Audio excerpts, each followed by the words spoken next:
Well, since Raw was basically brought to you in part by Taco Bell, I wanted to drink me some Baja, so I'm going to have me some Baja tonight. And we're going to start this video. Let's talk about Monday Night Raw from last night. Oh boy, we got a lot to talk about at this point. So, before we get started, I again want to apologize for the way that things ended up playing out this week. I do have notes for NXT and SmackDown. That's tomorrow's video. And Impact actually will come out on Thursday. I will actually be watching Impact on tomorrow after I get home from the movie, and then I will shoot that video out and I will get that up on Thursday. Because we're going to be extremely busy the next couple of days, given the fact that we've got a movie tonight, since it's Tuesday, and that's after I go to work, and then Wednesday I go to work, and then we have 2 movies. So Thursday night we got a lot of filming to do for the July 4th weekend of AJ's movie reviews, as well as the brand new Versus. Ashley, of course, will be giving us his Podcaster Across the Pond segment for this coming Saturday. And NXT and SmackDown should return to this channel on Monday of next week. And then Raw on Tuesday. And we'll go back to normal. That's what it sounds like it's going to be from now on. So, we're going to talk about the show, and oh my god, there's a lot of things to talk about. Let's start at the beginning, shall we? That's what every great thing starts at the very beginning. And the show started out with Triple H and Stephanie making their way to the ring, and what they did was, they basically were all giddy and all happy about the events of Money in the Bank on Sunday night. They wanted to celebrate the fact that Seth Rollins is Mr. Money in the Bank, and then they wanted to furthermore bring out John Cena and congratulate him for now being a 15-time WWE World Heavyweight Champion. Cena comes out, and it's the first time he's had the dual championships, and what he does is he wears them around his neck. Not exactly like how Rick Steiner would wear them around his neck, but he wears them draped around his neck with the clasp in the back. Look kind of awkward, but it kind of fits somewhat, I guess you could say. Cena comes out and basically says he will give Daniel Bryan the chance to regain the championship that he never was defeated for, obviously. And then Triple H and Stephanie make the announcement that the cover of WWE 2K15 is going to feature John Cena, and they show a big giant banner of John Cena. So Rusev's Russian flag obviously got the heave-ho tonight because they need to have the banner for John Cena and the 2K15 cover. Cena says, you know what, you don't control me, the champ is here. And he pretty much says he's going to beat down Triple H, and Triple H says, you know what, we never had a problem with you, but you know what, you have to do the right thing. And we can either do things the easy way or the hard way. And John Cena basically says he wants the hard way. Well, Triple H is like, well, you know, honestly, when it comes down to it, I didn't expect anything less from you. Of course you're going to choose the hard way. So, at Battleground, you will defend your newly won WWE World Heavyweight Championship in a Fatal 4-Way against 2 superstars you will face off with in a match this evening, and that is Kane and Randy Orton. And furthermore, your partner tonight will be the last man in the Fatal 4-Way, and that is Roman Reigns. So that's your main event. And, of course, Triple H has to say at the very end, you know what? If you survive this, there's always a plan B. And, of course, Seth Rollins comes out wearing his laser tag gear. Like, wet laser tag gear. It's really weird. Holding the gold Money in the Bank briefcase, he goes to the ring and celebrates with Triple H and Stephanie, and that's the end of the segment. So, we're going to get our first match of the evening, which is Seth Rollins taking on Rob Van Dam in a rematch from last week's Raw. I really like the match on Raw, actually. I like the match on Raw tonight, too. So we pick it up midway through the match, and by midway through the match, I mean after the first commercial break of the match. There's a whip in, and ducks the head, does Rollins, and Van Dam kicks him straight in the face, and punches away, and Rollins locks him in the Canadian Maple Leaf, Lance Storm style, the rolling half Boston Crab, and Van Dam valiantly gets to the ropes, and Rollins grabs the legs, and Van Dam turns momentum, flip counter, and a body scissors, another roll-up, 1-2, and a kick out. Two clotheslines, standing sidekick, and rolling thunder on the lower back, focusing on the lower back of Rollins. Rolls him over 1-2 and a kick out. Backbreaker, split leg moonsault does connect on the lower back yet again. So Van Dam has targeted the lower back of Seth Rollins. Pay attention to that for later on. Jackknife cover gets a 2 off of that, and a nice dragon screw leg whip by Rollins. He goes for the turnbuckle powerbomb. It gets countered into a Hurricane Rana, sending Seth Rollins into the corner upside down. He goes up top for the 5-star, and Rollins, of course, goes to the floor to break momentum, and Van Dam turns his momentum and does a flying body press to Rollins on the floor. Tosses him back in, and he goes to get back in the ring. Rollins grabs his foot and a dragon screw leg whip with the rope assist, and he plants him with a curb stomp. Of course, Van Dam spikes like he always does. 1, 2, 3, and Seth Rollins wins. After the match is over, Renee Young gets in the ring to interview Rollins, and he says this: it is an arrogance when you can back it up. So obviously it's not quoting Bob Ritchie. It's basically using his own verbiage here. He basically says that everyone's bitter because Seth Rollins was right, and he proved everyone wrong. The case is my golden ticket. Here comes Dean Ambrose. He's on the Tron as well. He's like, you know what? This isn't over. Plan A, it failed miserably. Plan B, Uncle Kane had to come out and knock me off the ladder. You know what? I'll be haunting you. Every step you take when you're trying to cash in, look behind you, because obviously I'm going to be right there. See, the briefcase is loaded with some TNT, and it will blow up in your face. Believe that. Great promo from Dean Ambrose, and the war between the former Shield members does continue, and I know it's going to build to a really awesome crescendo at SummerSlam, because I know it's going to Battleground, and SummerSlam will probably be the resolution of the feud. I think Rollins wins one, I think Ambrose wins the other, and I think Rollins gets cocky, puts the case on the line at SummerSlam, and that could go either way, to be honest. So, a really interesting segment comes out when Rusev and Lana come out, and they're spouting their propaganda about Vladimir Putin and Russia being the greatest country in the world, and here comes Jack Swagger and Zeb Coulter. And it's really interesting, the fact that they would come out. They interrupt Rusev, and right away Zeb calls Lana and Rusev Boris and Natasha, which made me laugh. He said that everyone's getting sick of this. He says you guys need to shut the hell up. You know what? We have the freedom of speech. That's the reason why you have the right to say anything you want to say. But I also have the right to say anything I want to say. And I think that Jack Swagger, a real American, can stop the crush. And then he makes everyone stand up, and they all do. Everyone in Hartford stands up in the entire arena, and they chant "We the People" in the loudest pop I've ever heard for Swagger. And they start chanting USA, and Rusev looks like he's going to hit, and he just stops himself. Swagger's standing there waiting, and then Swagger kind of like gestures like he could be about to leave the ring, but he doesn't, obviously. And this makes Rusev go for the Muay Thai kick, and Swagger counters with an arm drag, hits another arm drag, Rusev powders, and Swagger gets a huge babyface reaction from the Hartford, Connecticut crowd. Yes, the crowd has turned Jack Swagger into a babyface. Never did I think I would say that, but yes, Jack Swagger is now a babyface, and it makes total sense. I think it's a great idea, because obviously, there's two fantasy booking end games to this.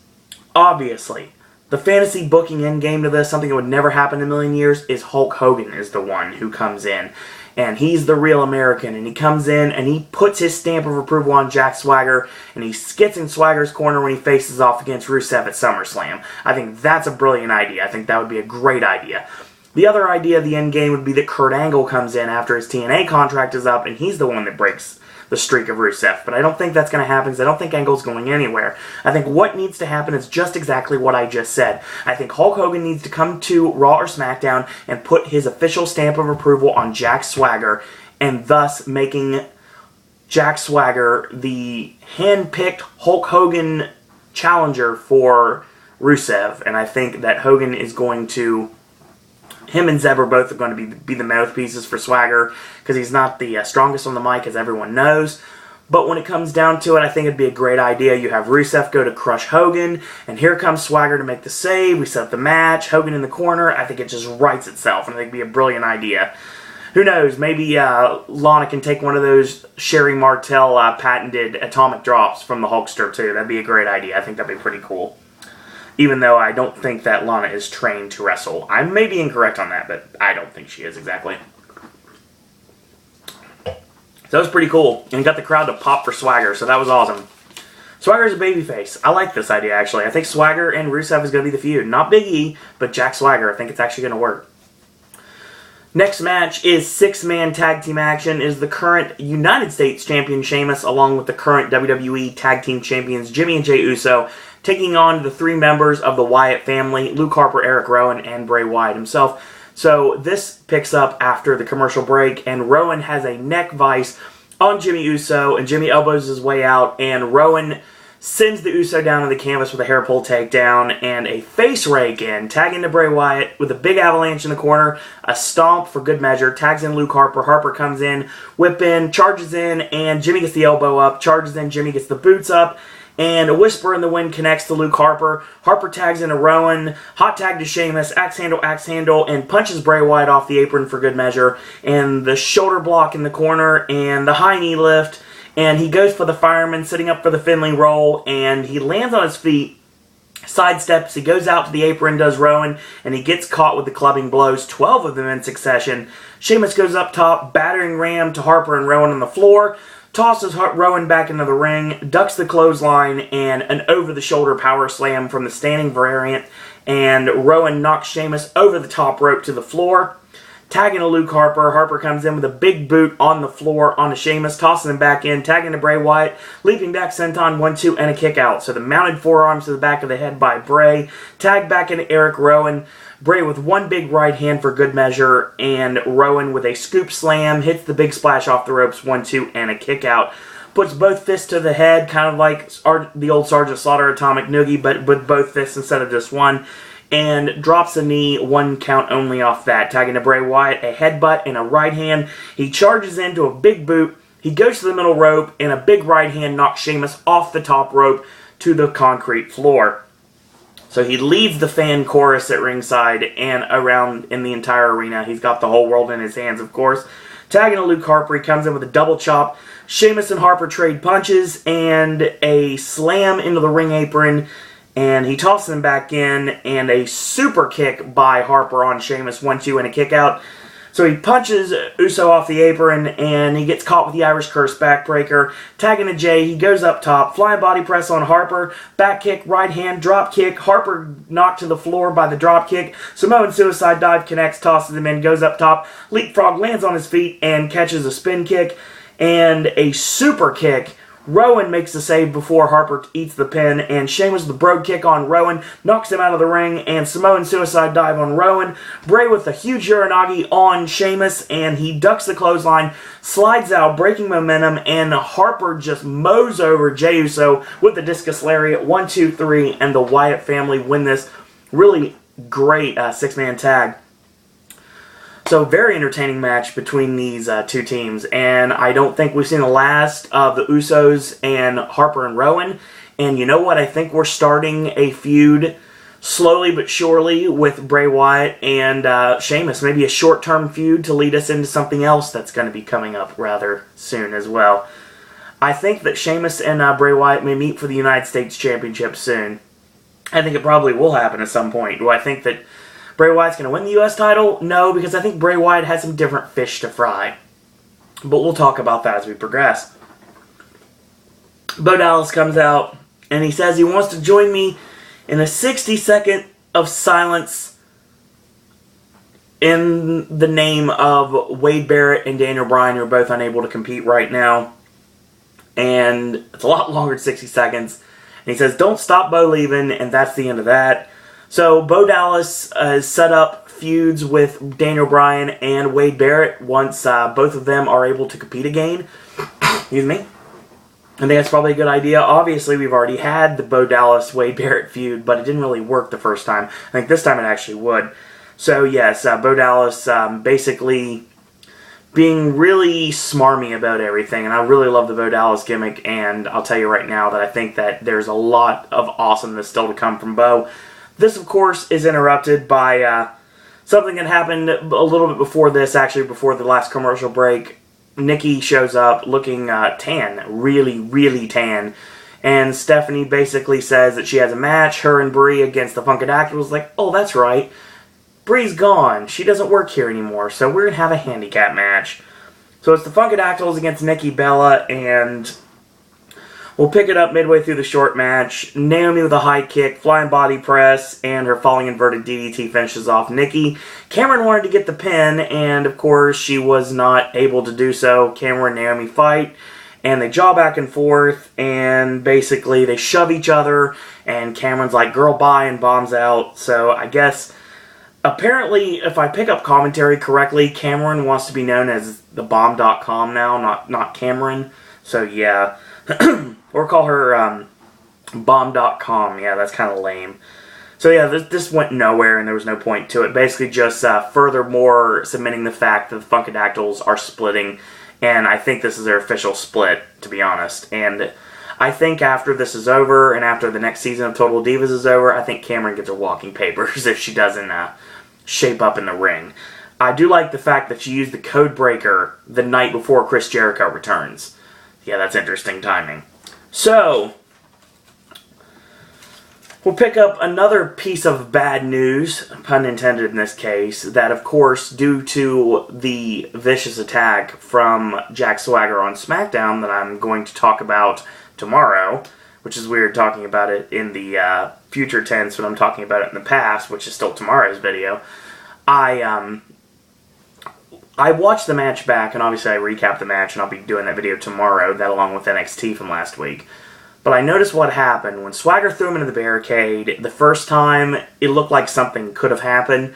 When he hit the barricade the second time, you could tell his shoulder just was all completely messed up. So, Barrett has officially been sidelined with a separated shoulder, and thus is going to be on the shelf for a while, has to have some surgery yet again, which is a horrible break for Wade Barrett, because obviously he was just starting to pick up steam with the Bad News Barrett gimmick.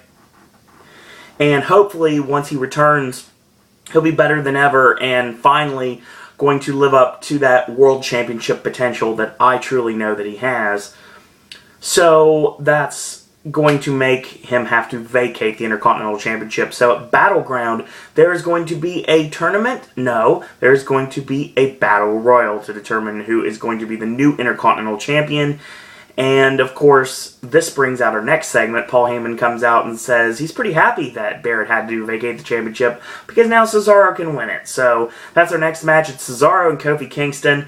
This match is pretty good as well, but I have a very strong interest in the finish of this match. It was not shown on Raw. It was shown on the app. That doesn't happen very often. But luckily, they re-showed the finish on the app. So let's talk about it.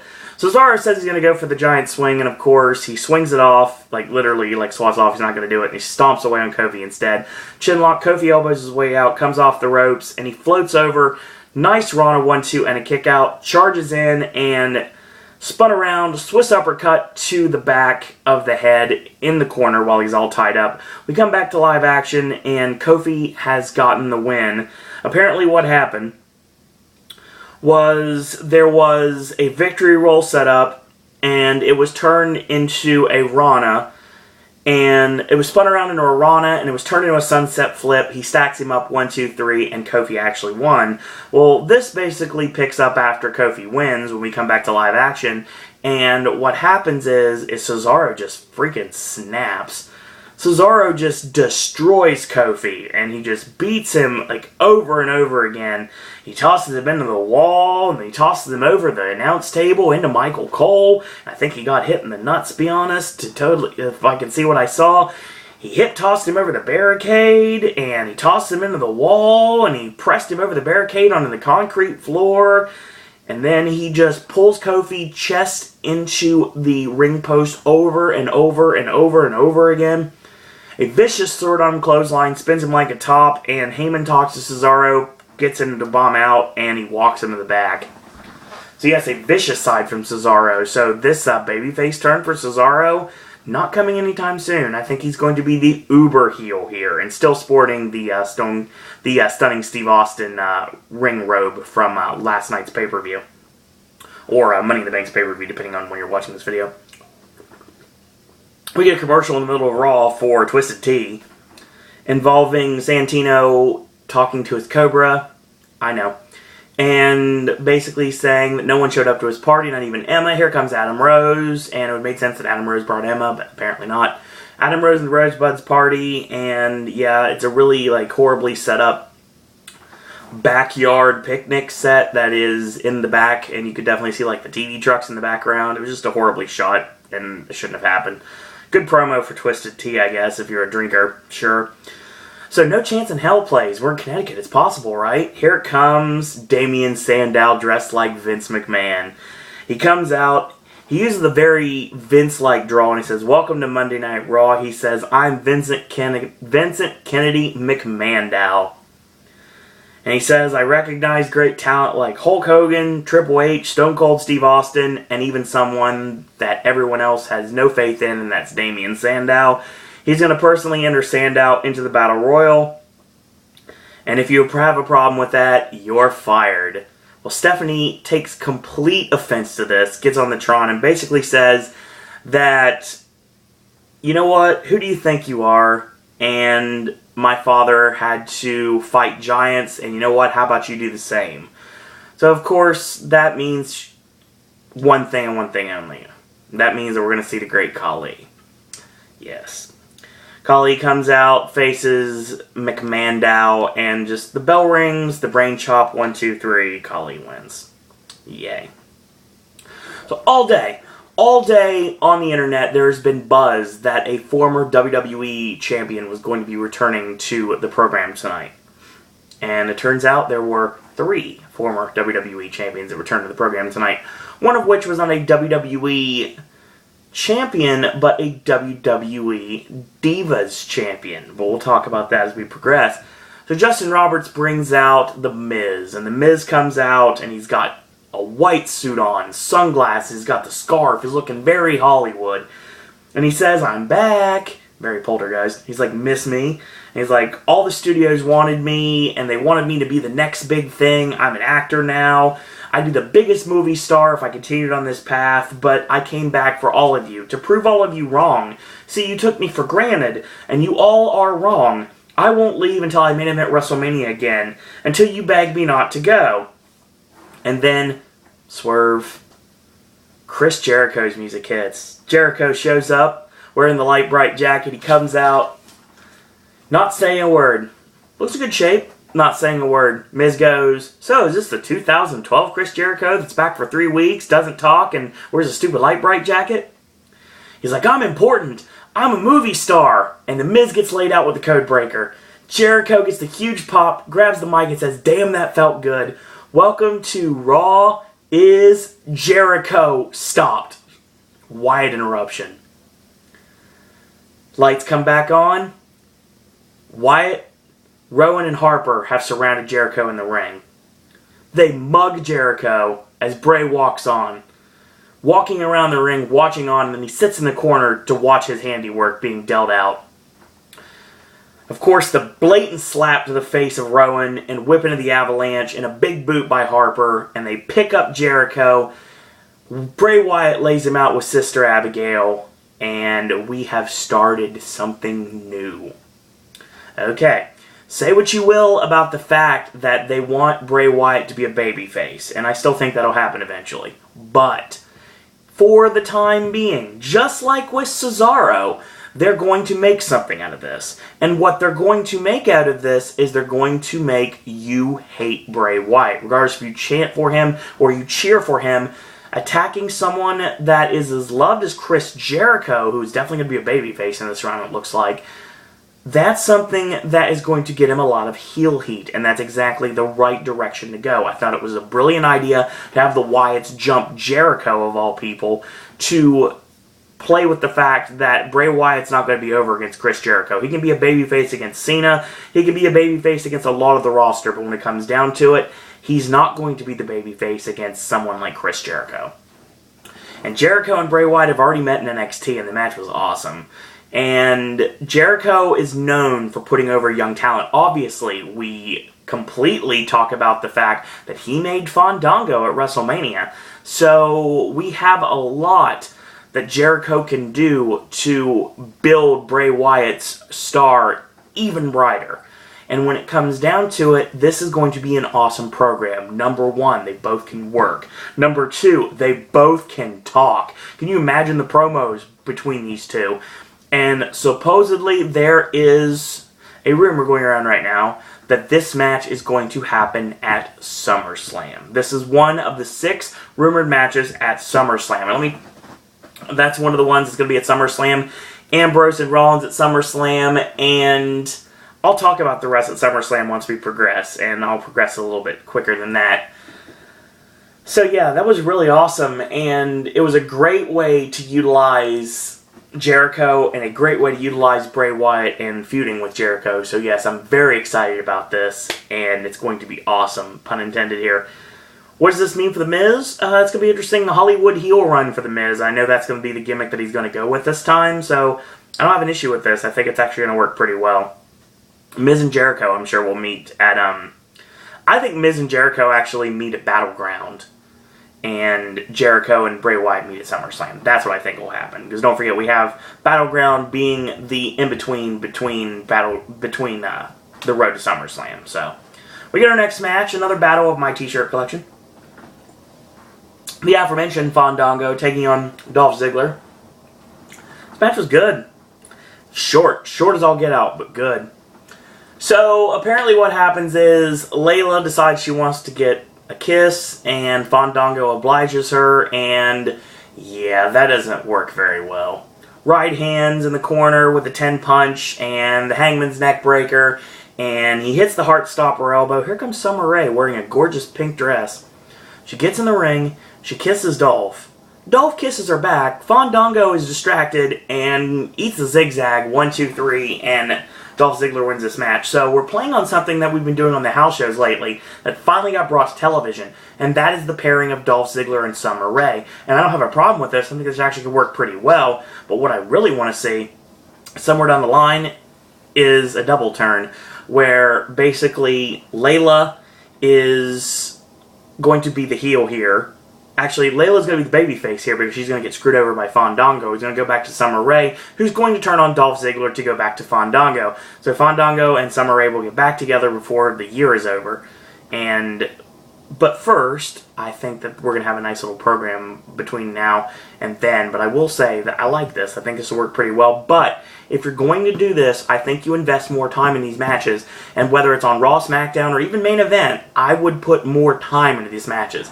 This match went, I'm reading this right now, this match went, I'd say about 5 minutes, if that. That might be saying something about it, but yeah, that's what we had here. So we get our next match is a rematch from Money in the Bank. It's Goldust and Stardust against Ryback and Curtis Axel not sporting the Scott Norton singlet this time around. He's sporting his old gear. And we pick it up at the end, and meat hook clothesline. It's countered by a huge spine buster from Goldust. Tag in, ducks the right hand, hooking clothesline by Stardust, boot down, drop down uppercut, misses a splash in the corner, and a springboard elbow, and a cross DDT, and a neck snap by Goldust into a springboard clothesline. Basically, it's a 180 clothesline, kind of the disaster kick set up with a clothesline instead of the kick. And Axel attacks Stardust, goes for the hatchet, gets shoved off, and gets planted with an inverted STO and gets a 3 count off of that. So a great finish there from Stardust. I like this pairing of Goldust and Stardust, and I really think they have a right to run with the tag team titles somewhere down the line. I don't know where they're going to fit in the pecking order, though, because obviously I think that Ryback wins the titles at some point. You know that Harper and Rowan are the next champions. You got the Ascension on the outside looking in, waiting to come into the company. Sure, they're going to be tag team champions at some point. So yeah, tag team division finally starting to heat up. It's not as hot as Impact is right now, but I will say that it's actually starting to heat up, and it's about time it happens. So we get our final segment before the main event, and it's Paige. The Divas champion comes out, says, you know what, people think I shouldn't be the champion, that I should go back to NXT, but I've proven that I'm here to stay. And we hear some very familiar music. And here comes AJ Lee making a return to the ring. AJ comes out skipping around. Fans start chanting for CM Punk. She's like, you know what? I may have to eat some crow here, but Paige, you're right. You proved me wrong. See, I let success go to my head, and I thought I was untouchable. You showed me a reality check. I want to thank you, and I want to congratulate you. And Paige isn't believing any of this. Like, you want me to really think I'm that stupid to believe that? I'm not going to make the same mistake that you did. So Paige says, do you want to see the rematch right now? And the fans chant, yes. Which is the first time AJ's heard yes in a while, because obviously she used to be paired off with Daniel Bryan. And Paige is like, okay, we'll do that. So we get an official match, Divas Championship on the line, Paige defending against the returning AJ Lee. Paige is the aggressor in this match and goes right to work with 3 vicious headbutts, whip in, charges in, AJ gets the boots up, and AJ eats the clothesline out of the corner, 1-2, and a kick out. So she's slapping AJ around, basically saying that it's her at home now, she's the only person that needs to be there, and it's her house. So AJ gets the inner AJ and slaps her right in the face, and she rolls her up, small package, 1, 2, 3, and AJ Lee is now a 2-time Divas champion. She skips around the ring, and everything is awesome in the world. So we're getting Paige and AJ going into Battleground. They're going to meet at Battleground. They're also going to meet at SummerSlam. That is another match that has been rumored for SummerSlam, and I know that will happen. Not the only Divas match you see at SummerSlam, but we'll talk about that in a minute. So yeah, that's pretty awesome. And we get to our main event, and Kane and Randy Orton against John Cena and Roman Reigns. So we pick it up, and there's a lot to talk about in this match, but I just want to get to the end here. So Cena comes in, shoulder block, protobomb, and he goes for the 5-knuckle shuffle, and he connects AA and tags in Kane, because Orton, of course, gets out of it, tags in Kane. Kane comes in, he eats the protobomb, 5-knuckle shuffle, and Kane ends up getting hit for the RKO, sitting up for the AA, and Orton nails him with the RKO. Orton gets sent to the outside by Roman Reigns. Kane gets hit with a Superman punch.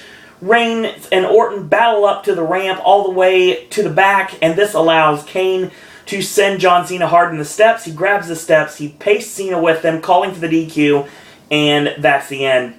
Triple H says finish this, and throws Cena into the ring. Kane slices the throat, tombstone pile driver. The referees and the doctors check on Cena to make sure he's okay, and the fans are chanting one more time, how appropriate. So Triple H is like motioning, and of course we hear some very familiar music, and here comes Seth Rollins with a referee and the Money in the Bank briefcase in tow. Are we going to see a cash-in tonight?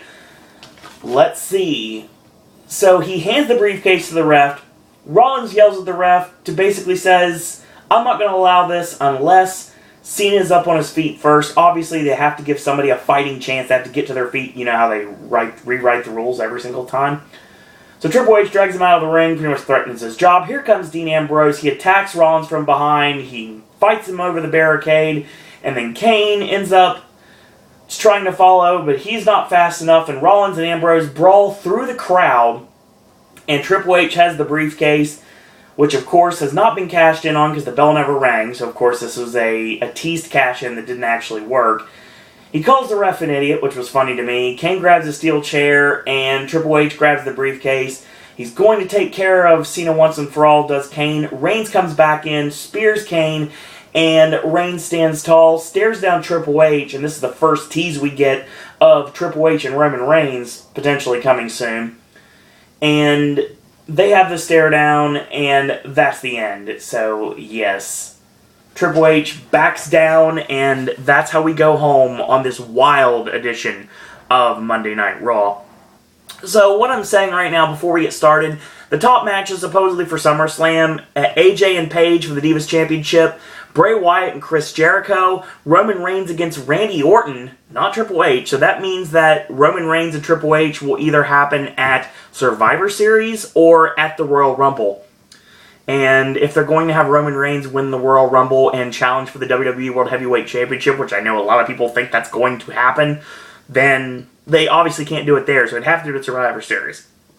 Because if they're going to have Randy Orton and Roman Reigns at SummerSlam, you got that in September. In August, you have Night of Champions in September, and then you have, then you have the pay-per-view in October, which I can't remember what it is off the top of my head, and then you have the pay-per-view in November, which is Survivor Series. So yeah, maybe Night of Champions, because obviously that's going to be a big night, given the fact that that is when a lot of everyone's WWE Network subscriptions is up, and they need to really do something to get people to want to justify repaying the $9.99 a month for the WWE Network.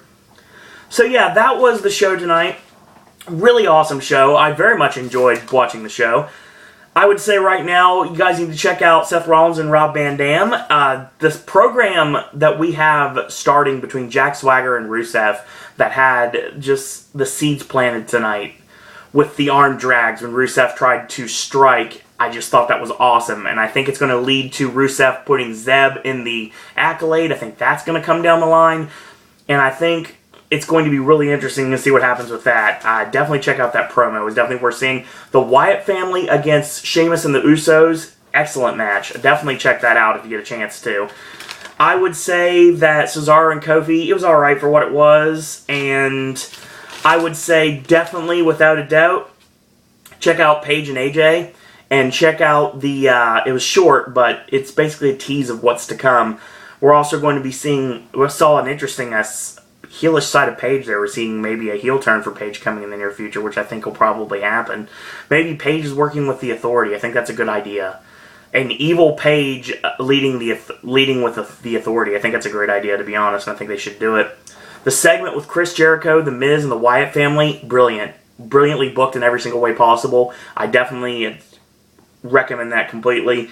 And the main event, yeah, not really. So yeah, it was a good edition of Raw, really awesome edition of Raw, and it was a great two-punch for Raw and the Money in the Bank pay-per-view on Sunday. So yeah, it was a very enjoyable show, and we look forward to NXT and SmackDown coming up in the week. So yeah, SmackDown on Friday. Sheamus is going to have a United States title invitational of sorts. It's probably going to be some sort of a gauntlet match where he defends the U.S. Championship against any and all comers, so it'd be interesting to see where we go with that. And that's going to be interesting to see where we go with that. So, yes, that's what we've got right now. And wrestling fans, join me tomorrow for NXT and SmackDown from last week. I know I'm a week behind. I apologize for that. But a lot of busyness that I did not anticipate came down the pike. So that's the reason why it happened. And as soon as this video is over, I am actually going to be filming the NXT and SmackDown video for tomorrow. So yeah, I'm doing that because I have a lot of stuff to do and a lot of movies to watch, and I don't know how much time I have. So Impact's coming this Thursday night from last week, so we're going to be talking about that, and that's what we've got. And of course, coming this week, July 4th weekend, AJ's movie reviews, we're going to be talking Tammy, and we're going to be talking about Delivers from Evil and Earth Echo and a bunch of limited releases.